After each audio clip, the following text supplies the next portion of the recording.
کے آغاز کرتے ہیں بسم اللہ الرحمن الرحیم۔ سلام اور دعاؤں کے بعد ایسا ہے کہ سوالات ہیں آپ کے،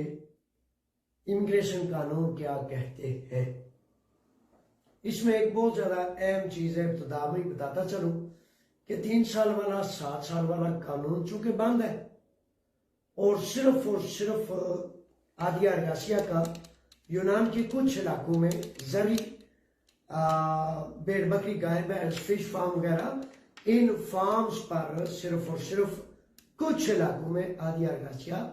بن سکتا ہے، وہ ایک واحد رستہ ہے۔ یا اس کے علاوہ اگر کوئی رستہ ہے تو 3 وہ قوانین ہیں جو مسلسل بڑی مدت سے چل رہے ہیں، یعنی کہ اگر کسی ریسسٹ نے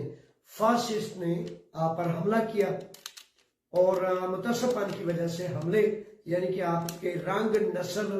مذہب کی وجہ سے آپ کو زد و کوب کیا گیا، ٹارچر کیا گیا، تو اس بنیاد پر آپ کے لیگل پیپرز بن سکتے ہیں۔ 1 سینٹ 1 پائی نہیں لگتا اور فری میں 10,000 یورو بھی دینے سے جو پیپرز نہیں بنتے وہ ٹوٹل فری آف کاسٹ آپ کے پیپر بن سکتے ہیں۔ لیبر ایکسیڈنٹ یا روڈ ایکسیڈنٹ میں بھی مختلف مراحل کرنے کے بعد انسانی ہمدردی کی بنیاد پر پیپرز بن سکتے ہیں۔ بیماری وہ جس میں آپ کو ایف کا اناپیریا میں ڈال دے، یعنی کہ آپ بیمار ہیں اور بہت بڑا عرضہ ہے کوئی، جس کی وجہ سے ایف کا کی ایپیتروپی آپ کو سرٹیفکیٹ جاری کرتی ہے کہ یہ بندہ کام کرنے کے قابل نہیں، تو وہ افراد بھی، یہ 4 اقسام یہ اور 5ویں جو ہے عادیہ ارگاسیہ کی، صرف اور صرف یہ اقسام ہے جن پر آپ کے لیگل پیپرز بن سکتے ہیں۔ دیکھیں نا، قانون موجود ہے اور یہ پیپرز بننے کی واحد وجہ پتہ ہے کیا ہے؟ کہ ملک ثابت کرنا چاہتے ہیں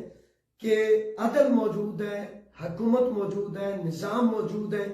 اور جب تک اس فرد کا عدل نہیں ہو جاتا، اس کا حق اس کو نہیں مل جاتا، اس وقت تک اس کو لیگل سٹیٹس دیا جائے گا، تاکہ ظالم کو، جابر کو، فاسسٹ کو، نظم پرست کو جب تک سزا نہیں مل جاتی اور مظلوم کو جب تک حق نہیں مل جاتا، اس وقت تک پیپرز دے کر آنر سے، عزت سے اسے گواہ بنایا جاتا ہے۔